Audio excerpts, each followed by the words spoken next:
வணக்கம் நண்பர்களே, இந்த வீடியோவில் 3BHK டியூப்ளெக்ஸ் டைப் நியூ ஹவுஸை பற்றி பார்க்க போகிறேங்க. இந்த வீடு அமைஞ்ச லொக்கேஷன் கோயம்புத்தூர் மேட்டுப்பாளையம் ரோடு தொப்பம்பட்டி பிரிவில் அமைஞ்சிருக்குங்க. தொப்பம்பட்டி பிரிவு டிமார்ட்லேருந்து 1.5 கிலோமீட்டரில் இந்த வீடு லொக்கேட் ஆகிருக்குங்க.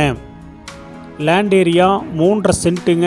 பில்டிங் ஸ்கொயர் ஃபீட் 2366ங்க. இந்த வீடு டிடிசிபி அப்ரூவல் இருக்குதுங்க. பில்டிங் பிளான் அப்ரூவல் இருக்குதுங்க. இந்த வீடு ஈஸ்ட் ஃபேஸிங் மெயின் டோர் வச்சு கட்டியிருக்காங்க. இந்த வீட்டுடைய மொத்த விலை 1,30,00,000ங்க. சிறிது குறைக்கப்படும். இந்த வீட்டில் ஃபுல்லி ஃபர்னிஷ் ஒர்க் பண்ணியிருக்காங்க. இந்த வீடு உங்களுக்கு பிடிச்சிருந்தா கீழே இருக்கிற நம்பருக்கு கால் பண்ணுங்கள், விசிட் பண்ணுங்கள். தேங்க்யூ.